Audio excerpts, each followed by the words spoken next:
bien, je vous salue au nom de notre Seigneur Jésus-Christ de Nazareth. Frères et sœurs en Christ, vous qui avez la possibilité de pouvoir observer ce message, je vous salue au nom de Jésus. Avant de commencer, nous allons prier. Éternel Dieu, je te bénis pour ton amour, pour ta grâce. Merci pour ce moment que tu nous accordes afin de partager ta parole. Laisse que ton esprit soit avec nous. Parle-nous au nom de Jésus-Christ. Amen. Eh bien, nous allons partager un message que Dieu m'a mis à cœur. Je pourrais intituler ce message, je dirais, l'amour de Dieu, l'amour infini de Dieu, l'amour varié de Dieu pour l'humanité. Pour cela, nous allons ouvrir nos Bibles dans le livre de Romains, chapitre 11, le verset 11 jusqu'au verset 18. Je lis au nom de Jésus. Je demande donc, ici c'est l'apôtre Paul qui nous parle. Je demande donc, serait-ce pour tomber que les Israélites ont trébuché? Certainement pas. Mais grâce à leur faux pas, les non-juifs ont eu grâce au salut afin de provoquer leur jalousie. Or, si leur faux pas a fait la richesse du monde et leur déchéance la richesse des non-juifs, cela sera d'autant plus le cas avec leur complet rétablissement. Je vous le dis, à vous qui êtes d'origine non-juive, en tant qu'apôtre des non-juifs, je me montre fier de mon ministère, afin, si possible, de provoquer la jalousie de mon peuple et d'en sauver quelques-uns. En effet, si leur mise à l'écart a entraîné la réconciliation du monde, que produira leur réintégration, sinon le passage de la mort à la vie? Or, si la première part de pain est sainte, tout le pain l'est aussi. Si la racine est sainte, les branches le sont aussi. Mais si quelques-unes des branches ont été coupées, et si toi, qui étais un olivier sauvage, tu as été greffé parmi les branches restantes, et tu es devenu participant de la racine et de la sève de l'olivier, ne te vante pas aux dépens de ces branches. Si tu te vantes, sache que ce n'est pas toi qui portes la racine, mais que c'est la racine qui te porte. Amen. Donc ici, l'apôtre Paul nous parle, nous démontre, je dirais, vraiment l'amour infini de Dieu pour l'humanité. Vous savez, depuis la nuit des temps, Dieu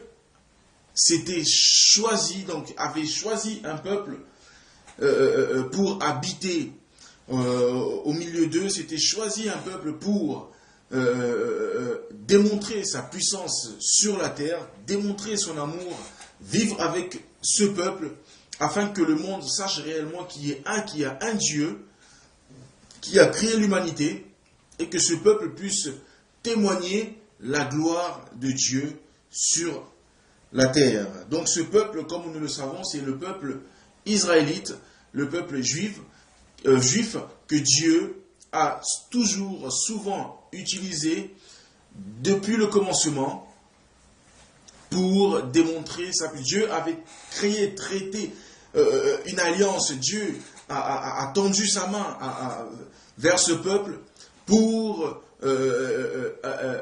faire un accord. Donc, un serment, je dirais, vraiment, Dieu a fait un serment, une alliance avec ce peuple. Nous pourrons le voir aussi dans le livre de Exode, chapitre 20. Nous allons le voir.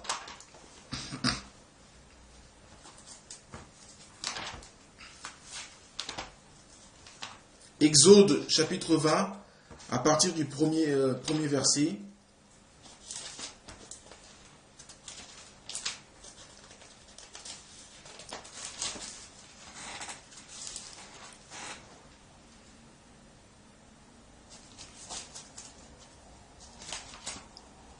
Exode chapitre 20, à partir du premier verset, je lis au nom de Jésus. Alors Dieu prononça toutes ces paroles. Je suis l'Éternel, ton Dieu, qui t'ai fait sortir d'Égypte, de la maison d'esclaves. Tu n'auras pas d'autre Dieu devant moi. Tu ne feras pas de sculpture sacrée, ni de représentation de ce qui est en haut dans le ciel, en bas sur la terre et dans l'eau, plus bas que la terre. Tu ne te prosterneras pas devant elles et tu ne les serviras pas, car moi, l'Éternel ton Dieu, je suis un Dieu jaloux. Je punis la faute des pères sur les enfants jusqu'à la 3e et la 4e génération de ceux qui me détestent, et j'agis avec bonté jusqu'à 1000 générations envers ceux qui m'aiment et qui respectent mes commandements. Ici, nous avons vu que Dieu a créé une alliance avec le peuple israélite, parce que c'est un peuple élu, c'est le choix de Dieu. Vous savez, le choix de Dieu n'est pas le choix de l'homme, et le choix de l'homme n'est pas le choix de Dieu. La volonté de Dieu, comme j'ai toujours l'habitude de le dire, n'est pas la volonté de l'homme, et ni la volonté de l'homme est la volonté de Dieu. Donc Dieu s'est choisi un peuple pour vivre, habiter avec eux, marcher avec eux, démontrer sa puissance. Mais il s'avère que ce peuple s'est toujours détourné de la face de Dieu. Ce peuple que Dieu a toujours aimé,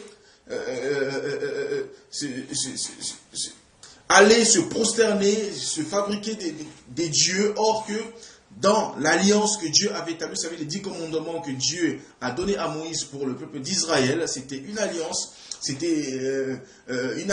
je dirais, non, qu'on ne peut pas casser, une alliance qu'on ne peut pas briser, mais à chaque fois, ce peuple brisait cette alliance par leur péché. Ils se détournaient de la face de Dieu, ils se créaient des dieux eux-mêmes, ils se prosternaient devant des dieux fabriqués par les mains d'hommes, et cela déplaisait à Dieu.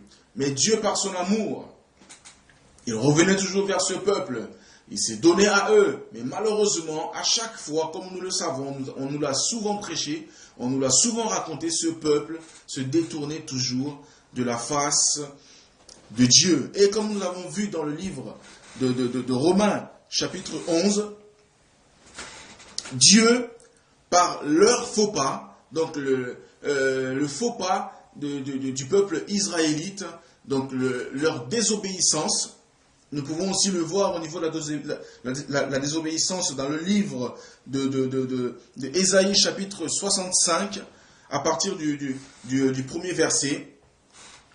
Dieu nous dit ici qu'il s'est laissé trouver chez un peuple qui ne le connaissait pas, chez un peuple qui n'était pas connu, un peuple qui marchait loin de la face de Dieu.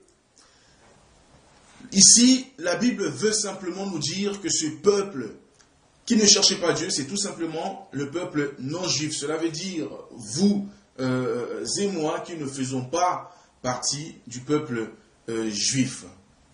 Vous savez, Dieu, dans sa préscience, dans sa conscience, dans la connaissance parfaite de Dieu, comme nous l'avons vu, Dieu a permis à ce qu'il y ait un faux pas de son peuple qui puisse trébucher, non pas qu'il tombe ou qu'il soit rejeté de la face de Dieu. Vous savez, dans le livre de 1 Roi, chapitre 19, à partir du verset 10, là nous pouvons voir où le prophète Élie s'est approché devant les